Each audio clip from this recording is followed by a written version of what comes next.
Alright, how we doing, guys? It's Dino here from Fundamental Guitar. Today we're going to be learning how to play Cherry, written by Amy Winehouse and Salam Remy. Fantastic song, taken from a fantastic album, the Frank album.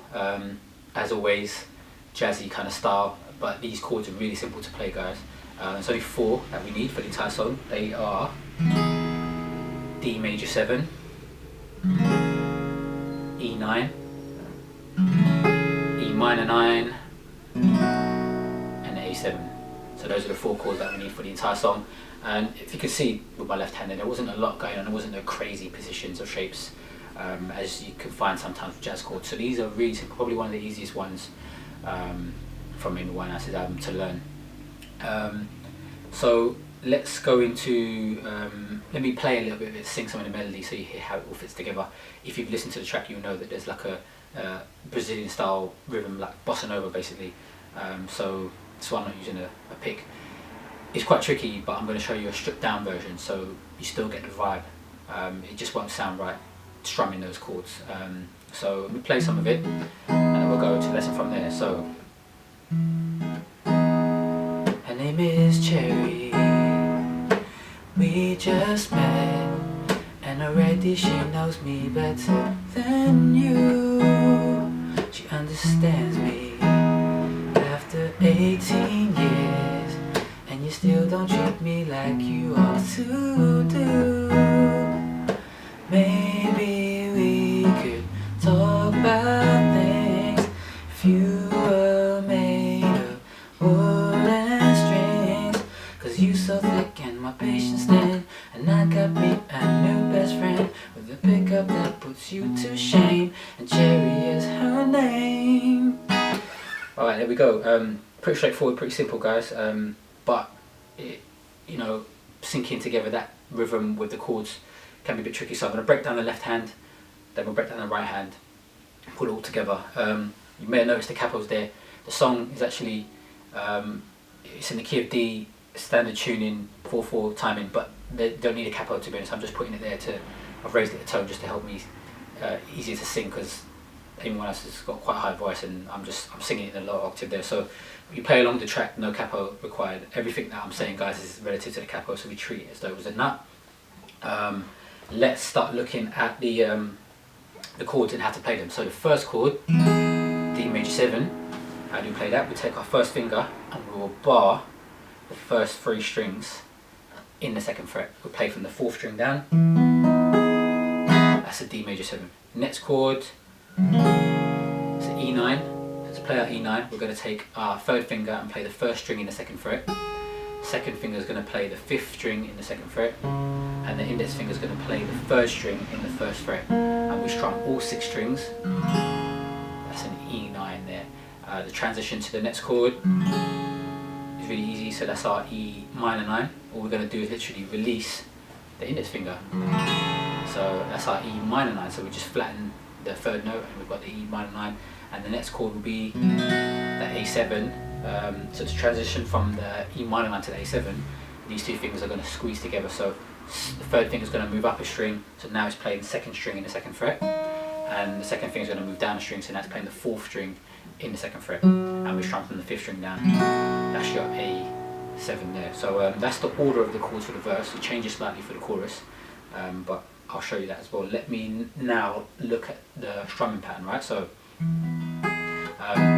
finger picking, so it could be a bit strange to people who, you know, are not used to using their fingers, but you can create a really nice sound and vibe. So stripped down version of the bossa nova rhythm that's being played. Before I go into it scientifically, I want you to just have a listen, guys. Just listen to what I'm playing, and you know, while you're looking at what I'm doing, and I reckon you'll be able to, you know, figure out a large portion of what's happening even before I go into the description. Don't underestimate your ability to you know, figure out what's going on by just using your ear. There was a time when we didn't have YouTube videos and online tutorials and stuff, and you know, transcribing was the method of choice. So listening and replicating would be like a very valuable skill, and it still is, to be honest, but it's just overlooked because there's so much resources available. So anyway, let me start I just want to play it, right? No melody, no singing, just the rhythm, and I want you to listen. I'm going to play it a bit slowly, right? So you can listen to what's happening here. So.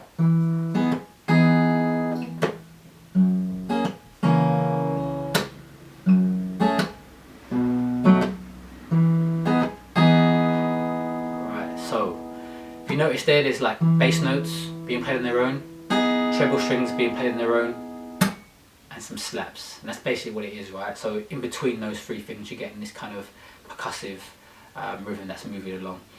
So let's take our D major 7, right? And our fingers are basically going to be on the first 4 strings, right? Thumb's playing the bass note to the D.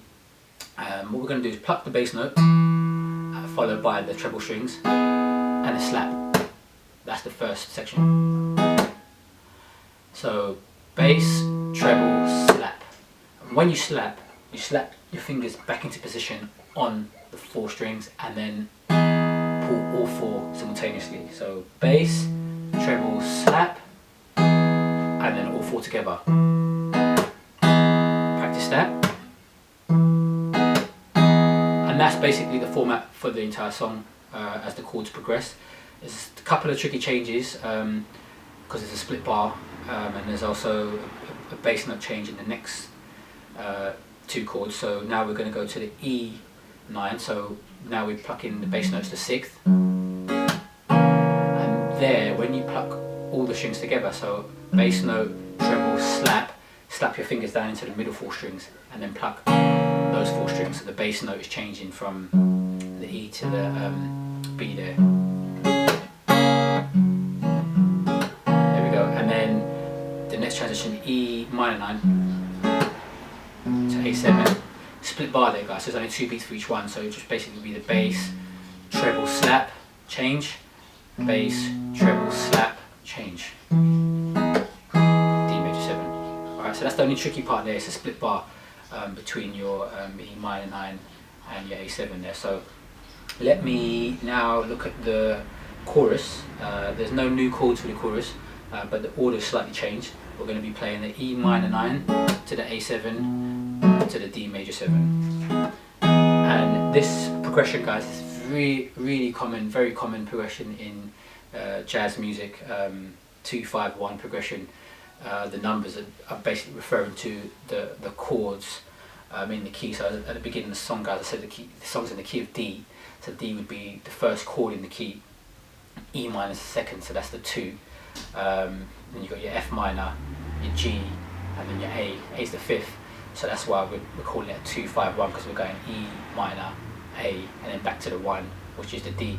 And then basically with the jazz chords, they like to embellish them, so they add the additional notes, especially playing an E minor straight, playing an E minor with a 9th note in the scale in there, so it's an E minor 9. The 5th chord in the key is classed as a dominant chord, so we play an A dominant 7 rather than a major 7.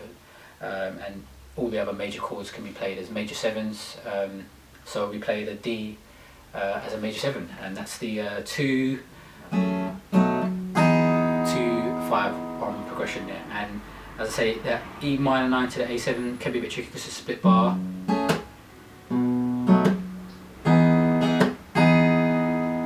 And there we go, that's the entire song there guys. It's a really lovely song to play and sing along to, and it's really easy, and it's a different style from what you're normally used to. If you've got any questions, give me a shout. See you again soon, take care.